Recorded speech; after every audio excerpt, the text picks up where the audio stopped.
ലോക ഫുട്ബോളിലെ രണ്ട് വമ്പന്മാർ, ഒരു വശത്ത് എംബാപ്പയുടെ ഫ്രാൻസ്, മറുവശത്ത് യുവതാരങ്ങളുടെ കൊടുങ്കാറ്റായ സ്പെയിൻ. ലോകകപ്പ് ഫൈനലിലേക്കുള്ള ടിക്കറ്റിനായി കോടിക്കണക്കിന് ആരാധകർ കാത്തിരുന്ന സെമി ഫൈനൽ പോരാട്ടം. ഫ്രാൻസിന്റെ വേഗവും അനുഭവ സമ്പത്തും യമാലിന്റെ സ്പാനിഷ് മാജിക്കും. എന്താണ് സംഭവിച്ചത്? മത്സരം തുടങ്ങി അവസാന വിസിൽ മുഴങ്ങും വരെ ആവേശം മാത്രം നിറഞ്ഞ ഒരു പോരാട്ടമായിരുന്നു. കളി തുടങ്ങിയ നിമിഷം മുതൽ തന്നെ സ്പെയിൻ പന്ത് കൈവശം വെച്ച് ഫ്രാൻസിനെ സമ്മർദ്ദത്തിലാക്കി. റോഡ്രിയും പെഡ്രിയും മധ്യനിരയിൽ കളിയുടെ നിയന്ത്രണം ഏറ്റെടുത്തപ്പോൾ യമാലിന്റെ വേഗവും ഡ്രിബ്ലിങ്ങും ഫ്രഞ്ച് പ്രതിരോധത്തെ നിരന്തരം പരീക്ഷിച്ചു. കളി തുടങ്ങി 22-ാം മിനിറ്റിൽ മത്സരത്തിന്റെ നിർണായക നിമിഷം എത്തി. ലാമിൻ യമാൽ ബോക്സിലേക്ക് കയറിയപ്പോൾ ലൂക്കാസ് ഡിഞ്ഞ് നടത്തിയ ഫൗളിന് റഫറി പെനാൽറ്റി വിധിച്ചു. പെനാൽറ്റി എടുക്കാനെത്തിയ മിക്കായൽ ഒയാർസബാൽ യാതൊരു പിഴവും വരുത്താതെ പന്ത് വലയിലെത്തിച്ചു. മത്സരം 22-ാം മിനിറ്റ്. France 0, Spain 1. ഗോൾ വഴങ്ങിയതിനു ശേഷം എംബാപ്പെ, ഡെംബലെ, ഒലീസെ എന്നിവർ നിരന്തര ആക്രമണം നടത്തിയെങ്കിലും സ്പെയിൻ്റെ പ്രതിരോധം ശക്തമായിരുന്നു. കുബാർസി, നോർമൻ, കുക്കുറയ എന്നിവർ മികച്ച ടാക്കിളുകളും ക്ലിയറൻസും നടത്തി. ആദ്യ പകുതി അവസാനിക്കുമ്പോൾ സ്പെയിൻ 1-0 മുന്നിൽ. അങ്ങനെ മത്സരം രണ്ടാം പകുതിയിലേക്ക്. രണ്ടാം പകുതിയിൽ ഫ്രാൻസ് സമനിലയ്ക്കായി ശക്തമായി മുന്നേറി. എന്നാൽ സ്പെയിൻ്റെ പാസിംഗ് ഫുട്ബോളിന് മുന്നിൽ അവർക്ക് വ്യക്തമായ അവസരങ്ങൾ സൃഷ്ടിക്കാനായില്ല. 58-ാം മിനിറ്റിൽ സ്പെയിൻ വീണ്ടും മിന്നി. ഡാനി ഓൾമോയുടെ മനോഹരമായ 1-to-1 പാസിങ്ങിന് ശേഷം മുന്നേറിയ പെഡ്രോ ശക്തമായ ഷോട്ടിലൂടെ മൈക്ക് മെന്യാനെ മറികടന്ന് വലകുലുക്കി. സമയം 58-ാം മിനിറ്റ്. Spain 2, France 0.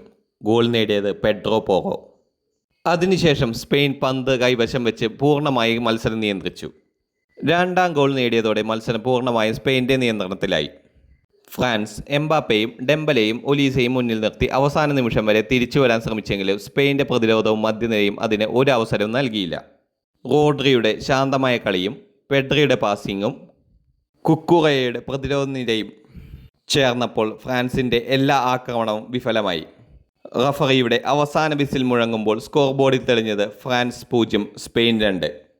ഒരു തികഞ്ഞ ടീം പ്രകടനത്തിലൂടെ സ്പെയിൻ ലോകകപ്പ് ഫൈനലിലേക്കുള്ള ടിക്കറ്റ് സ്വന്തമാക്കി. ഈ വിജയം ഒരു സെമി ഫൈനൽ വിജയം മാത്രമായിരുന്നില്ല, പുതിയ തലമുറയുടെ സ്പാനിഷ് ഫുട്ബോൾ ലോകത്തിന് നൽകിയ ശക്തമായ പ്രഖ്യാപനം കൂടിയായിരുന്നു. Lamine Yamal, Pedri, Dani Olmo, Oyarzabal തുടങ്ങിയ യുവതാരങ്ങൾ സമ്മർദ്ദത്തിൻ്റെ ഏറ്റവും വലിയ വേദിയിൽ പോലും എത്ര പക്വതയോടെ കളിക്കണമെന്ന് തെളിയിച്ചു. മറുവശത്ത് കിരീടം ലക്ഷ്യമിട്ടെത്തിയ ഫ്രാൻസിൻ്റെ യാത്ര സെമി ഫൈനലിൽ അവസാനിച്ചു. ഇനി എല്ലാ കണ്ണുകളും ലോകകപ്പ് ഫൈനലിലേക്ക്.